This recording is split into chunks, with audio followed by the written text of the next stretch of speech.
살아계신 주 하나님, 나를 용사로 써주소서. 살아계신 주 하나님, 나를 용사로 써주소서. 하늘에서 내려온 천사라 해도 거짓 복음을 전한다며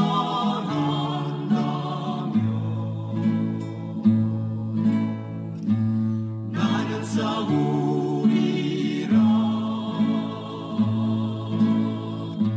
생명 다하리라. 이 땅 위에 참복음을 지키리라. 살아계신 주 하나님, 나를 용사로 써주소서. 살아계신 주 하나님, 나를 용사로 써주소서. 모든 것은 남에게 양보를 해도 거짓 복음을 전한다며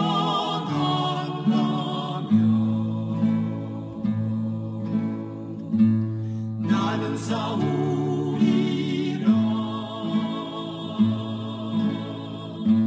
생명 다하리라. 이 땅 위에 참복음을 지키리라. 이 땅 위에 참복음을 지키리라.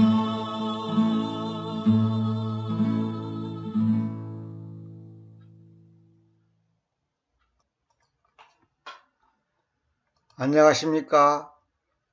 오늘은 하나님의 말씀을 옳게 나누면서 라는 제목의 강의 세 번째 강의를 하겠습니다. 이것은 제가 한 3년 전에 처음 강의할 때 이걸 제가 아마 제일 먼저 강의했을 겁니다. 이 강의를 한 건데 그동안 그 성경 공부하면서 미흡하고 조금 보완될 것이 있습니다. 번역상에 문제가 있어서 잘못된 거였는데, 특별히 이제 그 우술초라는 그 식물에 대해서 잘못 번역돼서 잘못 제가 알고서 강의를 제대로 하지 못한 것이 있어서 보완시켜서 제가 이번에 세 번째 강의를 하게 되었습니다. 첫 번째, 두 번째 강의를 꼭 들으시고 이 세 번째 강의를 들으시기를 바랍니다. 출애굽기 12장 7절부터 다시 보겠습니다. 그리고 그들은 그 피 중에서 취하여서 자기들이 그것을 먹을 그 집들의 두 측면 기둥들과 위쪽 출입문 기둥에다 그것을 구타할 것이다 그랬죠. 지난번에 제가 이제 구타라는 단어에 대해서 이제 집중적으로 말씀을 드렸는데, 여기에 보면 피를 취한다 이렇게 표현해도 되는데, 제가 피 중에서 취하여서 그러잖아요. 그것도 다 뜻이 있습니다. 그건 내가 이제 설명을 안 할 테니까, 피를 취하여 이렇게 어부를 목적격으로 번역도 되지만은 그렇게 해서는 안 되는 또 이유가 있습니다. 그래서 제가 그 피 중에서 취하여서 그랬죠. 그러니까 양의 피가 많이 있는데 그 피 중에서 취하였다 이 말입니다. 자, 22절. 여기서부터 중요한 겁니다. 그리고 너희는 히솝 한 다발을 취하여서 그 히솝 한 다발을 취하여서 대야 안에 있는 그 피 안에 그것을 담그고서 그 대야 안에 있는 그 피를 가지고 상인방과 두 측면 기둥들을 구타할 것이다. 그리고 너희 중에서 한 명도 아침 때까지 자기 집의 출입문에 나가지 말 것이다. 이래 됐죠. 이제 다른 얘기는 제가 안 하고 이 히솝 한 다발 요걸 갖고 이제 지금 제가 강의를 보충하는 겁니다. 근데 전부 다 개혁성경은 뭐냐면 우술조 한 묶음을 이렇게 놨죠. 그 다음 한킹도 우술조 다발을 일어났죠. 그 다음에 키운종도 우술조 한 묶음을 이렇게 해놨죠. 이제 이것이 우술조가 아니고 이 우리나라 산에 있는 그런 우술조가 아니고 우술조를 우리 보통 시골의 어른들은 새무릎이라고 합니다. 새무릎. 이 우자가 소우자 무릎술 풀초에서 이제 새무릎이라 그러는데 새무릎이 아니고 이게 희섭입니다. 우리말로 이거 번역하기 어려워서 제가 이제 발음 그대로 해놨습니다. 이게 이제 여기 써놨죠. 히브리어로 에조브라고도 하는데 마요람이라는 주로 마요람이라는 단어를 씁니다. 근데 에조브라는 것이 뭐냐면 지나가다는 뜻이 있어요. 히브리어로. 거기에 대한 그 단어의 어원에 지나가라는 단어의 어원에서 나온 단어가 에조브인데 이것이 말하자면 유월절이라는 것이 뭐냐면 넘어간 잔치라고 제가 번역했죠. 넘어감 잔치. 이 패스오버라고 해서 넘어가다는 뜻이거든요. 재앙이 넘어가는 거. 그것이 이제 그 히섭이 갖고 있는 의미에 그 포함된 내용입니다. 그러니까 이 히섭이 뭐냐면 헬라어로는 히소포스라 그래요. 히소포스라 그러는데 여기 이제 성경구절 다 적어놨습니다만은 척박한 땅에서 두어 번 정도 자라며 이제 큰 거는 좀 한 뭐 세 번, 네 번 정도 자랍니다. 뭐 보통 이제 그렇게 길게 자라지는 않는답니다. 한국에 있는 우술초와는 전혀 다른 것으로 이스라엘에는 한국에 있는 그런 우술초는 이스라엘에는 없답니다. 근데 여기 보면 이제 이거 제가 잘못 써놨는데 잔털이 장가시가 아니라 잔털이 있는 식물이다 그랬죠. 잔털이. 털이 많아요. 이 풀에가. 이따가 사진을 제가 보여드리겠습니다. 희섭 한 다발을 취하여 그랬죠. 그러니까 이 식물이 한국에 있는 우술초는 이렇게 생겼어요. 이렇게. 이게 저도 이제 그 시골에 가면 그 계곡 같은데 꼴짜기 같은데 가면 이거 많습니다. 이거 아주 많습니다. 이게 이렇게 생겼습니다. 그 다음에 또 다른 사진 보여드릴게요. 이렇게 생겼어요. 이게 소 무릎처럼 생겼다 해서 이걸 새무릎이라 하는 겁니다. 우술초란 말이 우리말로는 새무릎이라 그래. 새무릎. 이게 근데 이거는 뜯으면 이게 이제 그 길게 뜯어갖고 약초로 이제 말려갖고 약초로도 쓰고 그럽니다. 이게 이제 우술초고. 자, 또 이거 보여드릴게요. 요게 이제 그 우술초 뿌리를 갖다가 그냥 말린 겁니다. 우술초 뿌리를 이제 말린 것이 이제 이렇게 생겼습니다. 그 다음에 요게 이제 그 이스라엘의 그 사막 같은데 어떤 그 담벼락에 아니면 뭐 바위 틈새에 있는 것이 이제 척박한 땅에서 이게 주로 자란답니다. 이게 이제 아주 그냥 이제 그 봄에 이제 잎사귀가 그냥 충분히 크고 이제 꽃이 폈을 때 이제 그 사진입니다. 이것이. 자, 이거 있고. 그 다음에 요거 이제 말랐을 때, 이제 3, 4월에 이제 말랐을 때 조금 이제 잎사귀가 지고 이제 뭐랄까, 채취할 단계가 됐을 때 이제 이겁니다. 근데 이것이 3, 4월 때 이 풀을 뽑아가지고 다발을 묶어갖고 지치마다 이제 보관을 합니다. 왜 그러냐면 이걸 이제 향료로도 쓰고 어떤 그 반찬 만들 때 어떤 이제 그 재료로도 쓴답니다. 그 다음에 이걸 이제 뿌리나 잎사귀 이제 이런 걸 이제 짜면 이제 거기서 이제 향신료도 만들고 이렇게 이제 냄새를 내게 하는 그런 역할도 하고 이제 그 다음에 이제 약초로도 씁니다. 이것은 이제 그 사람의 진통 효과를 가지고 오는 냄새를 맡으면 이제 그 아로마처럼 이제 그 냄새가 나기 때문에 약초로도 씁니다. 그래서 이거 이렇게 이제 됩니다. 이게 이제 요거는 실제로 이스라엘 땅에서 찍은 사진입니다. 지금 그 제가 이제 그 책에 있는 것을 지금 발췌해서 이제 올려놓은 겁니다. 요게 바로 요거는 이제 그 바위 틈 사이에 아주 험한 바위 틈 사이에 이제 난 것을 이 사진 찍은 거죠. 이거 이스라엘 땅에서 지금 찍은 겁니다. 자, 이 정도만 제가 보여주고, 이제 우술초가 이렇게 생겼다는 걸 이제, 우술초가 아니라 희섭이 이렇게 생겼다는 걸 아시겠죠? 근데 이제 희섭의 특징이 뭐냐면, 잔털이 많습니다. 잔털이. 여기 다시 보여주면, 여기 보면 이제, 아주 여기 잎사귀 사이에 이제 우리 눈에는 안 보이지만, 이 솜털 같은 게 굉장히 많다는 거예요. 이거 영적인 뜻이 있습니다. 그것이 말하면, 이 솜털이 많기 때문에 피를 딱 대야 있는 피를 딱 묻히면 왜요? 그 피가 그 잔털에 많이 묻잖아요. 그러면 많이 묻으면 이제 그걸 갖다가 이제 그 상인방과 이 다음에 측면 기둥에다가 이제 구타를 하는 거예요. 이제 뿌리다가 아니고 구탄다고 제가 번역했죠. 구타를 합니다. 그러면 이제 그 피가 사방에 퍼지겠죠.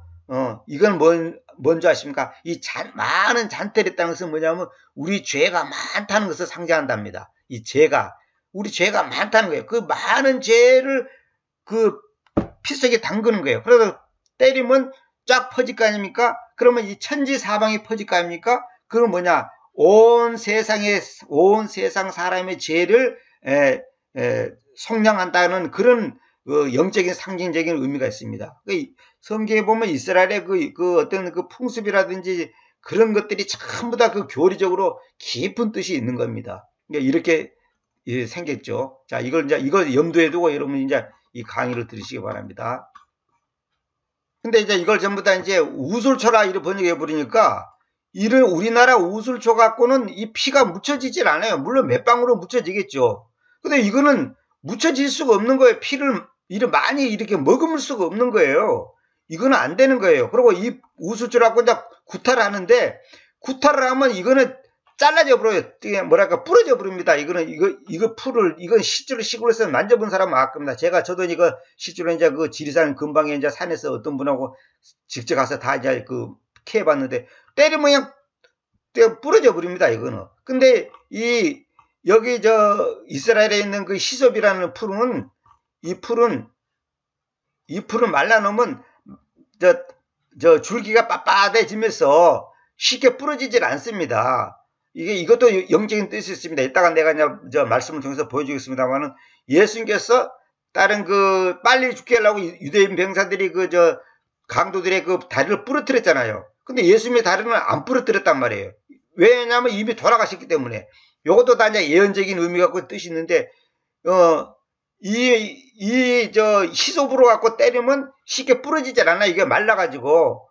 그런데 이제 우리나라 우수초 같은 거는 때리면 부러져 버려요. 그러니까 이 다리가 부러지지 않는다고 하는 것을 또 영적으로 또 상징하는 거예요. 이거 참 너무 놀랐습니다. 이 풀이 갖고 있는 것이. 그 다음에 이 풀을 이제 다발로 묶어갖고 지집마다 다 놔둔답니다. 그 무렵에 6월절 소위 말하는 넘어간 잔치가 이루어진 거예요. 그게 지집마다 다 있는 거예요. 향신료로 쓰고 여러 가지 약초로도 쓰고 음식 만들 때도 쓰고 하기 때문에 다 있는 거예요. 그러니까 주님께서 모세를 통해서 이제 그렇게 말씀하시니까 이스라엘 백성들이 쉽게 이걸 가지고 이제 양을 잡았고 그 피를 묻혔고 이제 문서주가 아니라 이제 상인방하고 측면 기둥에다 구타를 하는 거예요. 때리는 거예요. 그러니까 그 피가 퍼지는 겁니다. 이게 정말 놀라운 영적인 의미가 있습니다. 그러니까 여기 중요한 것은 히솝 한 다발, 이제 히솝에 대해서 내가 지금 보충 강의하려고 합니다. 우술초가 아니고, 이게 지난번에 이제 우술초라고 번역한 것은 제가 이제 그때는 이걸 몰라가지고 그냥 우술초가 맞나 싶어갖고 이제 했는데 그렇지 않습니다. 영어 사전에 보면 또 이것도 우술초라고 또 써져 있어요. 또 어떤 사전에 보면. 근데 그게 아니고 우리나라에 있는 그런 우술초를 생각하면 절대로 안 된다는 거. 이게 한국에 있는 우술초와는 전혀 다르다는 거. 그걸 여러분이 이제 아시기 바라는 뜻으로 전해드린 겁니다. 그러니까 성경에서는 식물, 동물, 산, 강 모든 것들이 다 그 영적인 의미와 연결시켜서 딱딱 아구가 맞게 되어 있어요. 이게 정말 놀라운 거죠. 자, 그다음에 그래서 시편에 보면 이제 우리가 그 시가서 보면 이런 거 있죠. 저를 개성경에 보면 우술초로 나를 정결하게 하소서 내가 정하리이다. 나의 죄를 씻어주소서 내가 눈보다 희리다. 이거 이제 우리가 설교에서 많이 듣는 얘기잖아요. 이게 제가 20대 때 돌아가신 한경진 목사님이 영락교에서 설교하는 걸 제가 한번 들어본 적이 있는데, 이게 생각이 딱 나더라고요. 벌써 40년 전 얘기인데. 이 구절 가지고 한경진 목사님이 설교를 막 열변을 하면서 우술초의 특징을 얘기하면서 막 우술초로 나를 정확히 하소 하면서 우술초에 그 즙을 짜가지고 몸을 닦고 씻고 몸에 건강에 좋고 하면서 설명을 하시는 걸 내가 들었는데, 이건 이제 완전히 이제 오해된 거죠. 이 우술초의 번역이 잘못된 걸 제대로 이제 알지 못하고 하다 보니까 히솝, 아까 히솝 내가 보여줬죠. 그걸로 청정시켜서, 왜냐하면 그것이 향도 바라고, 그것이 이제 아로마 치료법이란 거 있잖아요. 그 냄새를 맡으면 이제 그 진통 효과가 있습니다. 그 진통 효과가 있고, 또 즙을 또 마실 때는 또 이제 그걸 그 몸에 있는 그 노폐물을 빼는 역할도 있고, 하여튼 여러 가지 약초로도 쓰고 음식 재료로도 쓰고 향신료로도 쓴답니다. 이 희sob이 그런 역할을 합니다. 근데 이제 이따 나옵니다만 다른 그 사봉서 다른 데는 또 보면 이 희섭 대신 이제 뭐라냐면 리드, 막대기라고 돼 있어요. 막대기. 근데 왜 막대기가 되는가 그걸 내가 이따가 설명해 드리겠습니다. 그래서 그걸 또 오해하면 안 되기 때문에 설명해 드리겠습니다. 하여튼 희섭으로 청정시켰어. 그러니까 이 희섭이 갖고 있는 특징을 아까 말씀드렸죠. 그러니까 그것이 청정, 깨끗하게 해달라 이 말이에요. 깨끗하게. 제가 깨끗할 것이요 저를 씻기소서. 그러니까 그것을 즙을 짜가고 진을 내가지고 내 몸을 씻고 그러면 그 치료 효과가 있는 거예요. 치료 효과가. 아주 이게 놀라운 겁니다. 그러니까 이 식물을 갖다가 영쟁에다가 대입시켜갖고 이제 그렇게 하는 거예요. 자, 그 다음에 여기 보면 이제 요한복음 19장 29절에 보면 이런 말이 있죠. 이 희섭이라는 단어가 나왔기 때문에 내가 이제 이 부분을 전에 교회에서 내가 다 설명했던 얘기인데 여러분 앞에 설명해 드리겠습니다. 자, 요한복음 19장 29절 보면 이제 식초로 충만한 그릇이 놓여져 있었으며 그들이 해면을 식초로 채워서 그것을 희섭에 달아 그분의 입에 대었다 그랬죠. 여기 보면 이제 그 개성계는 해면을 갖다가 이제 해융이라 됐잖아요. 해융. 근데 영어로 스펀지단 말이에요. 왜 스펀지냐면 우리가 그 집에서 쓰면 그 물을 많이 먹고 있는 스펀지 있잖아요. 이 스펀지가 여기서 나온 단어답니다. 이 성게에서 나온 단어답니다. 그러니까 이게 꼭 스펀지처럼 생겼잖아요. 구멍이 빠끔빠끔 들어갔고 이 스펀지처럼 생겼는데 이거 가지고 제가 교회에서 이제 한번 강의를 했습니다만은 이 스펀지처럼 생겼는데 이것이 저는 옛날에는 이제 이것이 이제 그 바다에 있는 어떤 그 해초류인 줄 알았어요. 근데 그게 아니고 이게 뭐냐면 지중해 맑은 바다에서 번식하는 포리페라 어족의 하등동물이다. 포리페라는 그 어족, 그 고기 종류가 있는데 하등동물이야. 하등동물. 물을 흠뻑 머금을 수 있으며 큰 것은 20cm나 된답니다. 로마 군인들은 물을 찍어 마시기 위해 한 개씩 휴대하는 것이 원칙이었답니다. 물을 찍어 마시기 위해서. 이제 그 그릇 같은 거 없으니까 이걸 이제 찍어서 이제 물을 찍어서 이제 목마를 때 마신다는 거예요. 그래서 이 현대 와서는 이제 공장에서 이 스펀지를 만든 후 이제 우리가 집에 있는 스펀지 있잖아요. 그 스펀지가 그런 걸 만든 후에서 이름을 이건 뭐라 할까 해다가 성경에 있는 이 스펀지라는 단어를 따가지고 야 이거 스펀지를 하자 이렇게 했다는 거예요. 이거 너무 놀랍죠. 이게 스펀지예요, 스펀지. 근데 이제 이걸 스펀지 그렇게 번역하면 안 되고 이제 해면 이거 하등동물이야. 하등동물. 이 식물이 아닙니다. 동물이에요. 이거 이제 꿈쩍꿈쩍해서 이거 이제 다니면서 이제 바닷속에서 이제 뭘 잡아먹고 그래 하는가 봐요. 이걸 했는데 이게 이제 그 하등동물이야. 하등동물. 아까 말했잖아요. 페리페라 이거 뭐라고 했습니까? 여기 포리페라 어족의 하등동물이에요. 식물이나 무슨 고기 종류가 아니라 이게 동물이란 거예요. 이게 이제 꿈쩍꿈쩍해서 아주 이제 말하면 머리도 없고 다리도 없고 꼬리도 없는 그 한마디로 동물 같지 않은데 동물과에 이게 속한다는 거예요.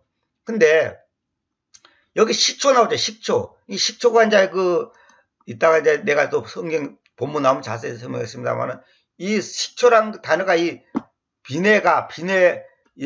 비니가라고 해요. 비니가 영어로 비니가라고 해요. 비니거 영어 발음으로 비니거 그럽니다만 하여튼 비니거라 그래. 비니거라 그러는데 이건 뭐냐면 포도주를 가지고 만든 식초예요. 근데 이게 아주 세질 않고 이거 그냥 음료수처럼 마시는 거예요. 마치 독일 사람들이 맥주를 음료수처럼 마시듯이 포도주를 갖고 만든 식초인데 음료수처럼 만들어요. 그래서 구약 성경은 이따가 여기 나옵니다만 여기 민수기에 적어놨죠. 민수기 6장 3절에 보면 그는 포도주와 강한 음료로부터 자신을 분리시킬 것이고 포도주 식초 이 나오죠. 이거 보면 이제 비니거 of strong drink잖아요. 강한 음료. 이거 우리 개혁생은 독주라 근데 독주라 그러면 안 되고 독주라 그러면 잘못하면 독한 술 아니면 또 무슨 뭐랄까요? 무슨 나쁜 걸로 생각하는데 강한 음료, 아주 센 음료야 돼. 음료가 센 거예요.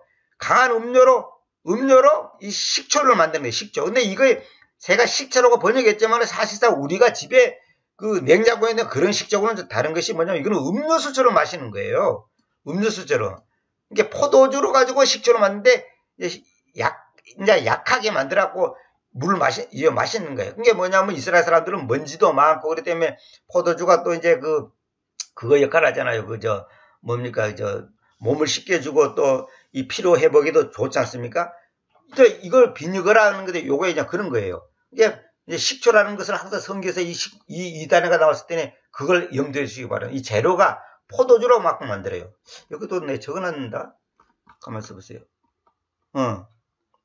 그렇죠. 여기 나오잖아요. 와인, 포도주 식초다. 포도주로 만든 비니거단 말이에요. 비니거. 식초단 말입니다. 포도주 식초라 이거 나오죠. 근데 얘 신학 같은 데는 이제 따로 그냥 식초라고만 돼 있죠. 근데 이 식초가 바로 이제 그 민수기에 있는 포도주 식초를 말한다는 거. 이거 꼭 염두에 두시기 바랍니다. 그래서 이제 식초에 대해서 내가 이제 설명했죠.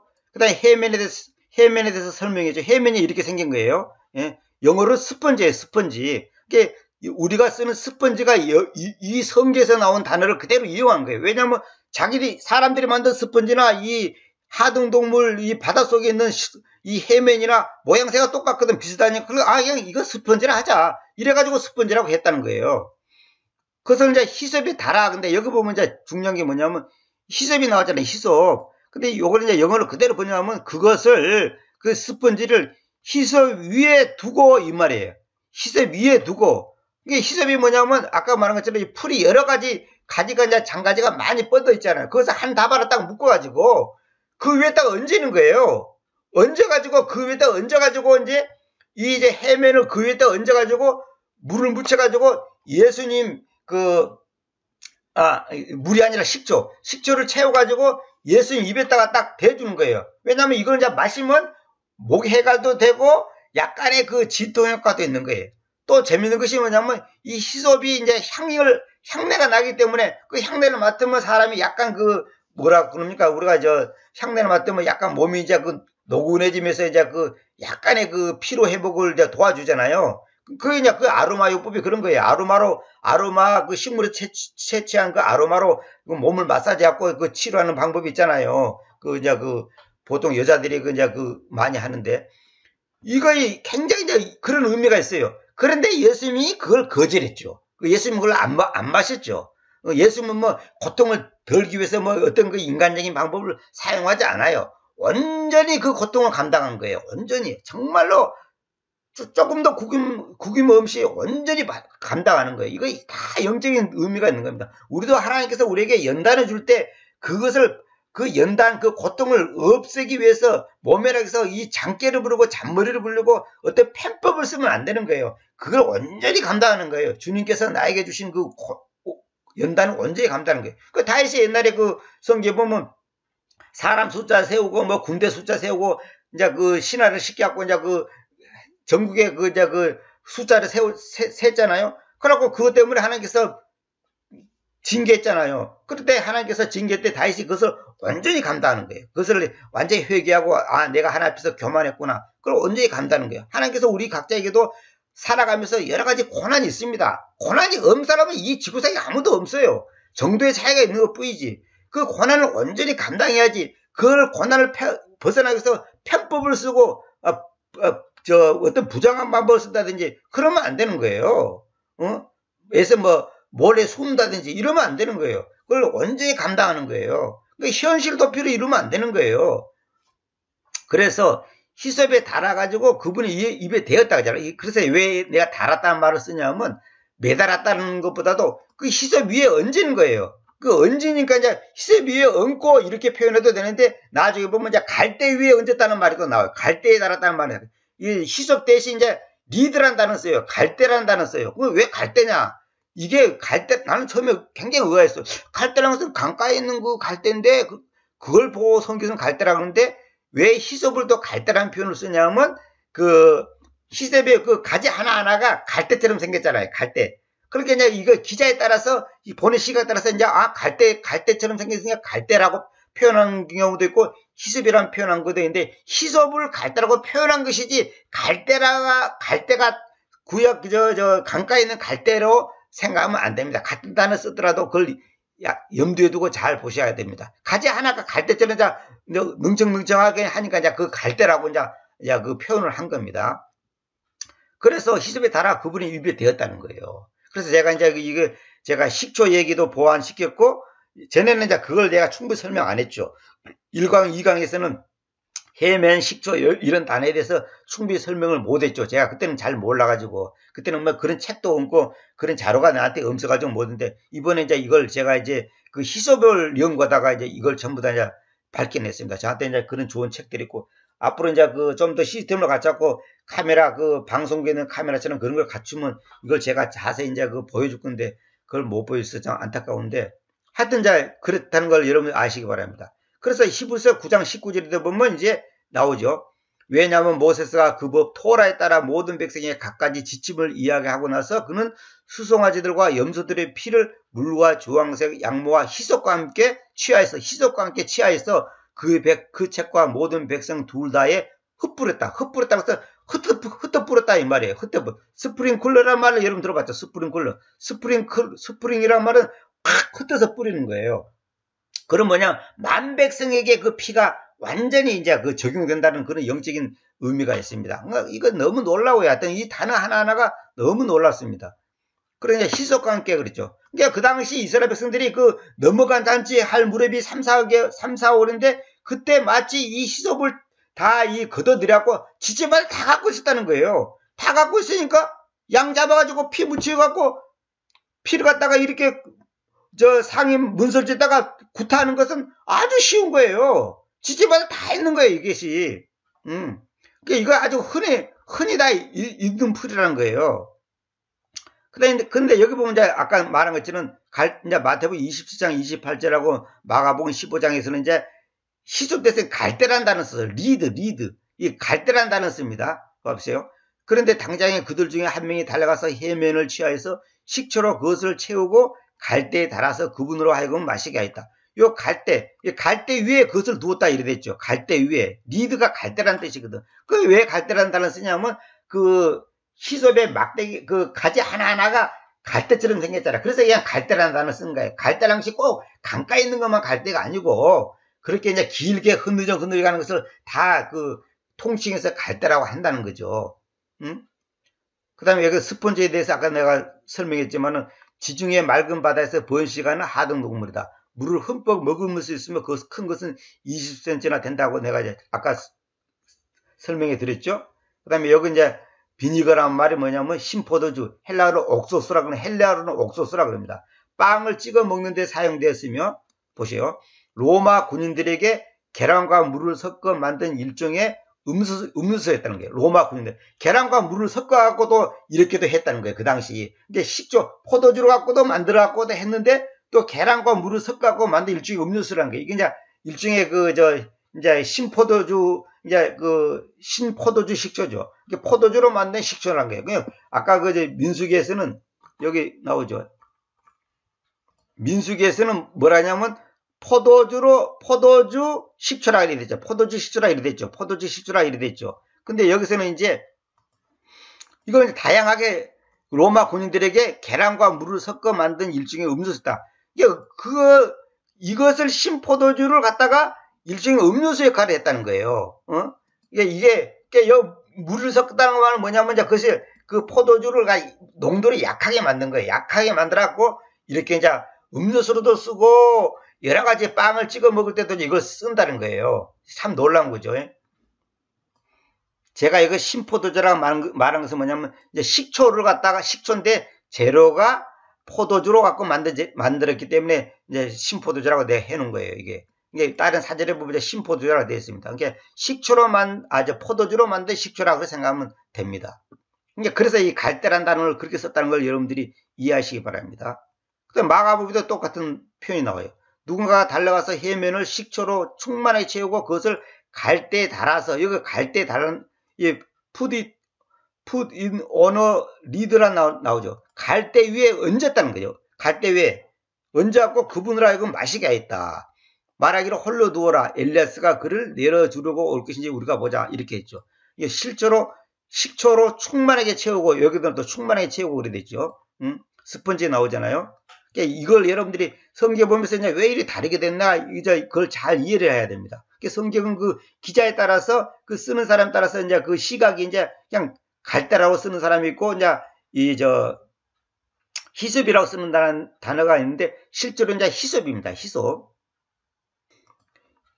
이 정도로 이렇게만 이해하면 되겠습니다. 그러니까 왜 갈대냐, 왜 히솝이냐, 왜 해면이냐, 해면이 뭐냐, 그 다음에 이제 식초가 뭐냐, 이거 다 설명했죠. 이게 다 영적인 뜻이 있습니다. 그건 이제 여러분들이 이해하시기 바랍니다. 그 다음에 제가 이제 이걸 조금 설명해 드리겠습니다. 요한복음 19장 32절을 보면 그때 병사들이 와서 그분과 함께 십자가에 못 박힌 첫째 사람과 다른 사람의 다리들을 부러뜨렸다. 그러나 그들이 예수님께 와서 그분께서 이미 죽어 있다는 것을 보았을 때 그들은 그분의 다리들을 부러뜨리지 않았다. 그러나 병사들 중에 한 명이 창으로 그분의 옆구리를 꿰뚫었다. 그러자 곧바로 피와 물이 나왔다. 이것도 어떤 사람들은 물과 피라고 하는데 물과 피라 번역하면 안 됩니다. 피와 물이, 피가 나오고 그다음에 물이 나오는 겁니다. 피와 물이 나왔다. 이게 굉장히 중요한 말이에요. 그리고 그것을 보았던 자가 기록을 짐지어서 이제 기록하였다는 말입니다. 그의 기록은 참되며 그냥 그것을 직접 본 자가 기록을 했다는 거죠. 그는 자기가 참되게 말한다는 것을 아는데 이는 너희가 믿게 하려는 것이다. 요한복음에 이거 누가 기록을 짐졌냐? 요한이 그랬다. 요한이 직접 보고 그걸 기록했다는 거예요. 그의 기록은 참되며 그 요한의 기록은 참되다 그 말입니다. 왜냐하면 이러한 것들은 이제 시가서에 있는 걸 인용한 거죠. 그분의 뼈가 부러뜨려지지 않을 것이라는 그 기록된 말씀이 성취돼야 한다고 행해졌기 때문이다. 놀라운 거죠. 옛요원에 그 구약 성경에 옛요원에 있는 것을 갖다가 그걸 인용했다는 거죠. 여기 보면 나오죠. 한 구절만 제가 인용해놨습니다. 출애굽기 12장 46절에 한 집 안에서 그것이 먹어질 것이 한 집 안에서 이게 각자의 한 집 안에서 그것이 먹어질 것이니 너는 그 고기의 어떤 것도 그 집 밖으로 널리 운반해 나가지 말 것이며 이거 이제 양고기를 말한 겁니다. 그 양을 잡았을 때 그 고기를 말한 겁니다. 너희는 그것의 뼈를 부러뜨리지 말 것이다 이래 됐죠. 이거 나오잖아요. 여기는 그분의 뼈라 그러는데 여기는 이제 양을 그 당시 출애굽에서는 상징적으로 양을 말한 거기 때문에 양이니까 이제 그것이라고 표현했고 여기서는 이제 그 양의 뼈가 곧 예수님이 어린 양이잖아요. 그러니까 예수님의 뼈를 말한 거예요. 그분의 뼈가 부러뜨리지 않을 것이다 이 말이에요. 그러니까 출애굽에서는 실제 양을 잡아서 그렇게 한 거고 그것이 영적으로 이제 앞으로 예수님께서 십자가에 달려서 그렇게 고난 받을 거는 것을 다 아시고 기록된 거기 때문에 이제 새 유언 신약에 와서는 그분의 뼈가 부러뜨리지 않을 것이다. 이것이 실행된다는 거죠. 이건 이제 그것의 뼈가 부러뜨리지 않을 것이다 이렇게 인용하지 않아요. 그걸 어떤 사람들이 왜 똑같이 인용하지 않느냐 그런데 그걸 이제 몰라서 하는 거예요. 출애굽에서는 실제 양을 말한 거고 이제 여기 신약의 시대에 와서는 이것이 이제 예수님을 말한 거기 때문에 그분의 뼈가 부러뜨려지지 않을 것이다. 이렇게 이제 표현을 달리 해주는 겁니다. 그러니까 이걸 오해를 하면 안 됩니다. 성경은 정확한 거예요. 그래서 제가 이제 말하고 싶은 것은 아까도 말한 것처럼 이 히솝은 쉽게 부러지지 않아요. 이 마르면 이제 일종의 막대기가 된단 말이에요. 갈대처럼 이제 이렇게 빳빳해질 거 아닙니까? 안 부러져요. 그러나 우리나라에서 보는 우술초는 우리나라에 있는 그 우술초는 이거는 묶어갖고 피를 묻힐 수도 없고 묻혀봤자 몇 방울밖에 못 묻힌 거고 때리면 그냥 부러져 버립니다. 이거는 그냥 부러져 버려요. 그러니까 이거는 안 되는 거예요. 이게 어떤 면으로 보더라도 교리적으로 보더라도 이거는 전혀 아닌 거예요. 우수자가 아니단 말이에요. 그러니까 우수자라고 번역한 것은 완전히 잘못됐다는 거. 우수자뿐만 아니라 뽕나무도 잘못. 뽕나무도 원래 뽕나무가 아니라 돌무화과나무예요. 돌무화과나무. 말이 나왔으니까 지나가는 말 하는데 삭개오가 무화과나무에 뽕나무에 올라갔다 그랬죠. 왜 삭개오가 뽕나무에 올라가는지 알아요? 삭개오는 가짜거든요. 쉽게 말해서 나쁜 놈이란 말이에요. 짝퉁이에요. 걔는 하나님을 모르는 사람이에요. 완전 도둑놈이잖아요. 그 삭개오가 자기가 가짜니까 가짜 가짜 무화과 나무에 올라간 거예요. 그러니까 무화과 나무는 그 무화과는 이스라엘을 상징하는 건데 지가 가짜니까 가짜 나무 올라가는 거예요. 그 여러분 생각들은 옆에가 돌무화과 나무 위에 올라가시니까 그런 거 아니냐. 그런데 그것이 우연이 아니라 그런 것조차도 하나님께서 다 미리 아시고 준비해놓고 예배해놓고 그렇게 역사를 하는 거예요. 우연은 없는 거예요. 성경에 절대 우연은 없는 겁니다. 그런 식물, 동물, 모든 물고기, 모든 걸 다 그것을 그때그때 사용하는 이유가 다 있는 겁니다. 포도주 비유도 그렇고 모든 것이 그런 겁니다. 그러니까 이 성경 볼 때 여러분들이 대충 보면 안 돼요. 그것이 다 갖고 있는 영적인 의미가 있는 거예요. 이건 설명하려면 끝이 없습니다. 그러니까 이런 번역이 되게 잘못됐다 보니까 한두 가지가 아니에요. 성경에 이제 우리 개혁성경 번역이 잘못된 게 한두 가지가 아닙니다. 그래서 제가 이제 강의 중에 나올 때마다 하나씩 이제 얘기했는데, 그러니까 그 뽕나무도 그 뽕나무가 아니라 그 돌무화과나무란 말이에요. 그런 것처럼 그거 뿐만 아니라 동물 구약 성경의 그 옛 유언에도 잘못된 게 한두 가지가 아닙니다. 내가 강의 중에 이제 나올 때마다 설명했는데 굉장히 많습니다. 그러니까 우리 개혁성경은 지금 잘못된 게 너무 많습니다. 이걸 잘 아시고 이거 이런 뜻이구나. 그걸 아시면 더 그 은혜가 되고 너무 보세요. 히솝이 어떤 건지 알면 히솝에다가 피를 묻혀가지고 문설주를 때렸다. 상위방을 문설주를 때린 게 아니라 상위방을 때리고 양쪽 측면 기둥을 때렸다. 그걸 딱 생각할 때 히솝에는 잔털이 많다더라. 그 잔털은 많은 죄를 상징하고 그 또 피를 많이 묻힌다. 그리고 때릴 때 피가 천지사방으로 흩어질 거 아닙니까? 그러면 그때 그 구타한 피가 천지사방으로 흩어졌다는 것은 만백성 온 땅의 죄인들에게 미치는 그 영향을 상징하는 거구나. 그 딱 상상한 모양 그 속에 있는 그 함축된 의미가 그냥 가슴에 확 와닿잖아요. 너무 놀랍잖아요. 근데 우리나라에 있는 풀, 우수초 이렇게 하면 이건 아니라는 거죠. 그러니까 이걸 여러분 잘 아시기 바랍니다. 이것을 잘 이해하면, 그러니까 이 동물, 식물, 나중에 내가 그냥 강의 때 그런 거 인용하랍니다.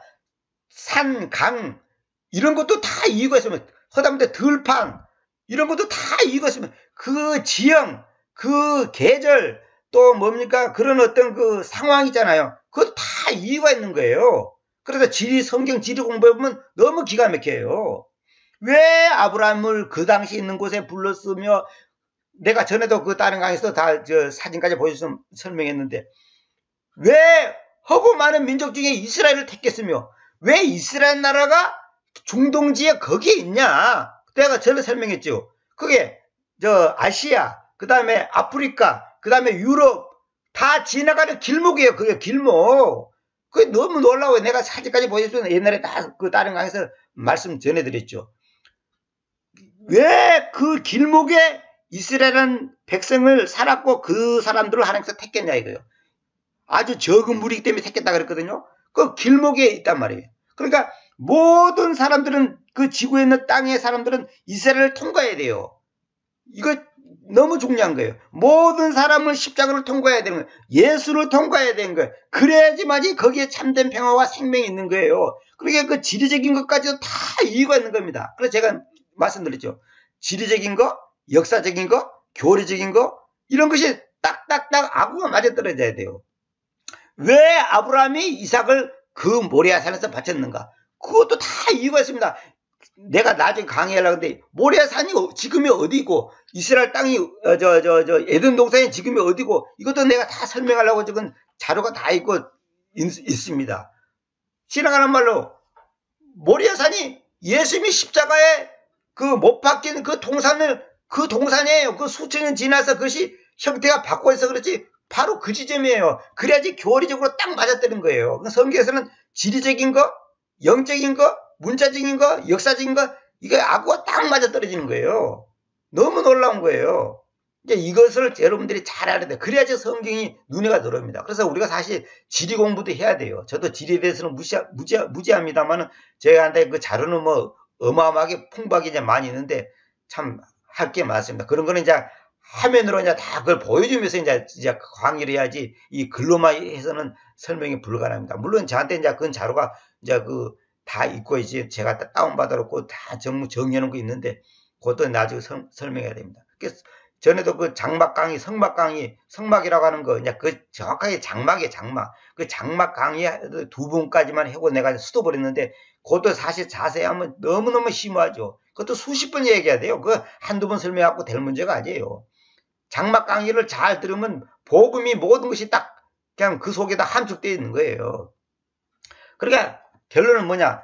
구약에 있는 그 옛 유언에 있는 모든 내용은 신약에 있는 것을 미리 예표적으로 해놓은 거예요. 예표적으로. 상징적으로 얘기하는 거단 말이에요. 그래, 그림자단 말이에요. 그림자. 그 다음에 이제 그것이 실체가 나타나는 것이 예수님의 십자가 사건부터 시작해서 실체가 나타나는 거죠. 그러니까 우리가 지금 구약에 있는 그 율법을 절기를 우리가 지키는 게 아니에요. 그 자꾸 절기를 지켜야 된다고 하는데 그게 아니에요. 그 절기 지키려면 양 잡아야지. 양 잡아야지. 절기 지키려면 양을 왜 안 잡아? 양을 안 잡으면서 유월절 지킨대. 그 말이 안 맞는 소리를 하고 있다니까. 그럼 구약 절기 지키려면 할례 받아야지. 다 할례 받아야죠. 왜 할례 안 받으면서 절기 지킨다 그래? 그 말은, 그러면 그 절기 지키려면 이 희접을 갖다가 하고 양피 묻혀갖고, 문설주가 아니라 상인방에 측면 기둥에다가 다 뿌려야죠. 뿌리는 게 아니라 자꾸 말해. 저도 습관이 돼가지고 구타를 해야지. 그런 걸 안 하면서 뭐 유월절을 지킨다 그래. 오늘은 유월절입니다. 야, 예수님이. 아니, 오늘은 유월절입니다. 그 말이 안 맞는 거지. 그게 아니고, 이때가 유월절, 그 이스라엘 백성들이 유월절 넘어가 잔치를 지키는 계절인데, 그것은 복음의 이거입니다. 그래서 주님의 십자가의 그 사랑과 은혜 감사합시다. 회개합시다. 뭐, 그렇게 나와야죠. 자꾸만 절기를 지키라 그러는 거예요. 제가 절기랑 5대 절기 강의했죠. 5대 절기. 5대 절기 꼭 들어보세요. 그것도 사실 내가 아주 줄여서 간단하게 설명한 것이지, 그 자세히 설명하면 그것도 끝이 없어요. 한 100번은 강의해야 돼요, 사실 그거. 엄청난 비밀이 다 그 안에 숨어 있거든요. 이게 정말 너무 중요한 거예요. 그래서 결론은 뭐냐면 십자가에서 모든 것이 다 이루어지고 결론 나는 거예요. 그러니까 결론은 예수 그리스도가 나의 삶의 온전한 주인이 되고 온전한 왕이 되고 온전한 주권자가 된다면, 그러면 나는 모든 것이 이루어지는 거예요. 세상 그 욕심 부리면서 땅의 것에 마음 뺏겼으면서 자기가 절기 지켰던 거, 뭐 성경대로 산다 그러고, 그 성경대로 사는 게 뭔데? 예수님이 나의 삶의 온전한 주인이 되고 온전히 왕으로서 나의 삶에 온전히 그 주인으로서 살도록 나의 삶이 그렇게 연결되는 것이 온전한 삶이지. 그래서 제가 그냥 결론 내리겠습니다. 하나님이 나의 삶에 온전히 하나님으로서 존중받고 대접받고 인정받고 하나님이 하나님으로서 나의 삶 속에서 계셔야 되는데, 내 마음속에 계시는 하나님이 실제 삶 속에서 하나님이 하나님으로서 계셔야 되는데 그러지 못하고 있잖아요. 그러니까 그게 무슨 의미가 있냐고. 그건 하나의 그 종교에 불과하고 하나의 율법에 불과한 것이지. 그래서 열왕기상 18장 24절에 보면 이거 나오죠. 이게 제가 강의 중에 여러 번 얘기했던 얘기인데, 그리고 너희는 너희 신들의 이름을 부르라. 그러면 나는 그 주님이라는 그 이름을 부르겠다. 주님의 이름을 부르겠다 이 말이에요. 왜 그 주님이라는 그 이름 그랬냐면, 주님이 바로 주님이 이름이거든. 이 이름이 주님이거든. 그래서 제가 이제 이걸 명확하게 이해하라고 지금 표현한 겁니다. 그래서 불에 의해서 대답하시는 그 하나님, 여기 중요한 겁니다. 그분으로 하여금 하나님으로 계시게 하라. 그러자 모든 백성이 대답하여 말하기를 잘 이야기되어 있다고 하였다. 그런데 여기 보면 let him be God 됐죠. 그리고 보통 let God be God 그런 거예요. let God be God를 갖다가 보통 사실은 신탁이라 신탁. 하나님이 통치한다는 거예요. 그 봐보세요. let him be God 그죠. 여기 힘이 하나님이죠. 그분으로 하여금 하나님으로 계시게 하라 이 말이에요. 그분으로 하여금 하나님으로 계시게 하라. 그분으로 하여금 하나님이 되게 하라. 그렇게 번역하면 안 됩니다. 되게 하라 그러지 말고 그분으로 하여금 하나님으로 계시게 하라. 이 말이 뭐예요? 그분이 하나님이 하나님으로서 존중을 받게 하라 이 말이에요. 하나님을 하나님으로 대접한다는 거예요. 대통령은 대통령으로 대접해야 되고 시장은 시장으로서 대접을 해야지. 그게 대통령이 대통령으로서 존재하지 않는다면 그게 무슨 의미가 있어요 그게. 이름만 대통령이고 실제 아무 권한도 없고 아무 그 그 백성이 그 대통령에 대해서 말에 순종하지 않는다면 그게 무슨 의미가 있어요? 그분을 하여금 하나님으로 계시가라 이 말이에요. 하나님으로 대우해 주라는 말이에요. 하나님의 그 존재, 전능성, 그 위엄과 거룩함을 나의 삶을 통해서 거기에 걸맞게 내가 그분 앞에 행동을 하는 거예요. 여러분이 만약에 대통령 앞에 서시면 함부로 행동하고 함부로 말하겠습니까?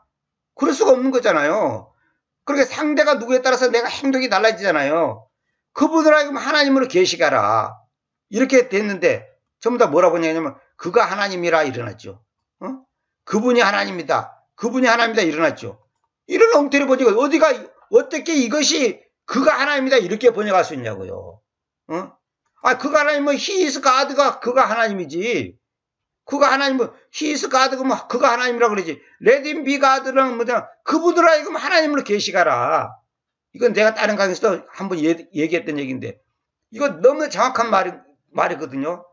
제가 왜 이런 얘기냐면 성경에 있는 모든 이런 것들을 하나님의 말씀에 걸맞게끔 우리가 거기에 걸맞게끔 이해하고 말하고 그걸 적용을 시켜야 되는 건데 그걸 전부 왜곡되게 본단 말이에요.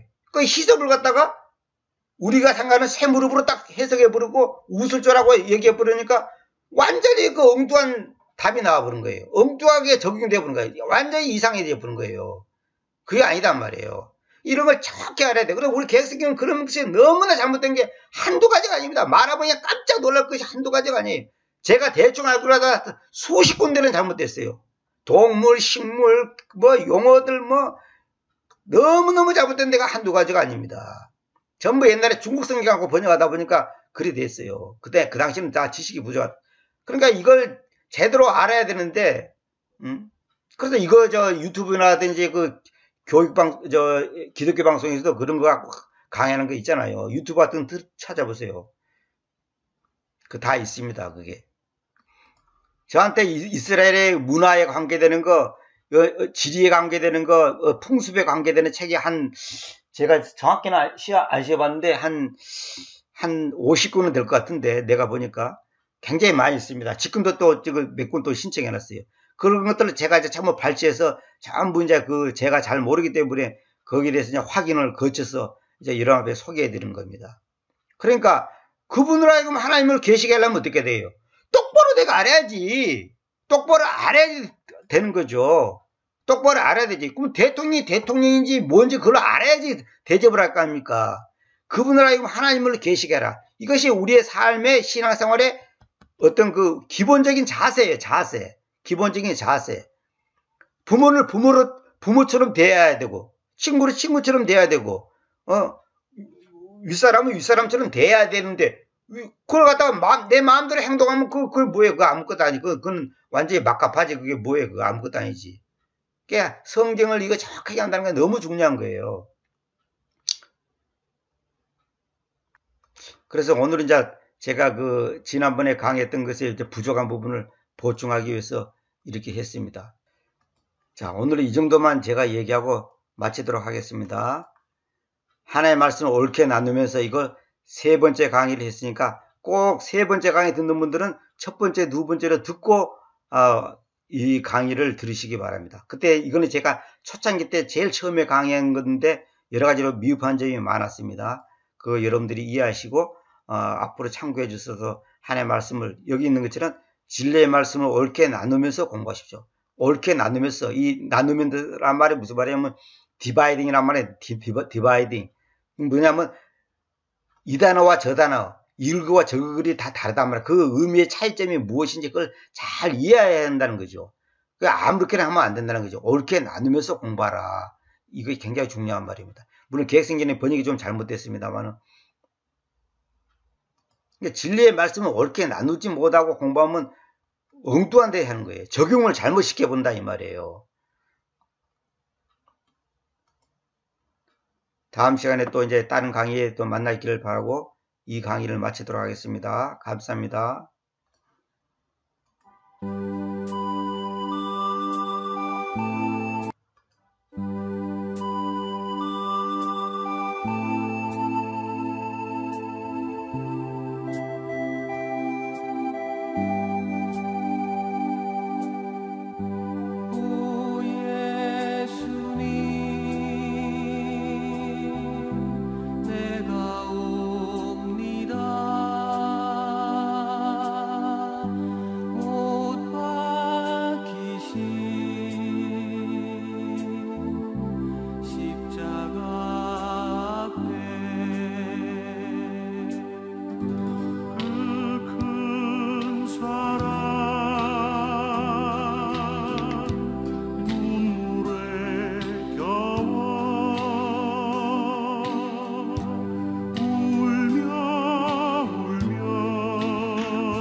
맡기셨네.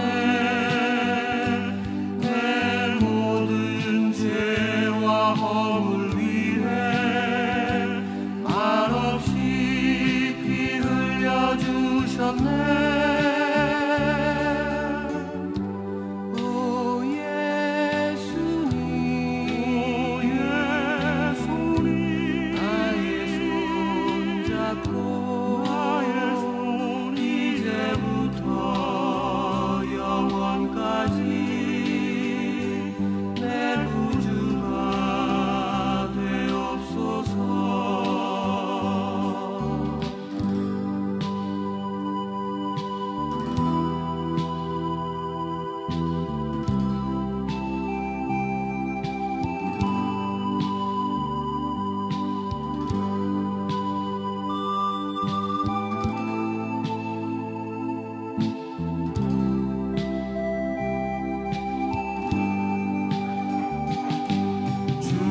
손과 발못 박혔고 머리엔 가시관 막히셨네. 내 모든 죄와 허물 위해 말없이 피 흘려주셨네.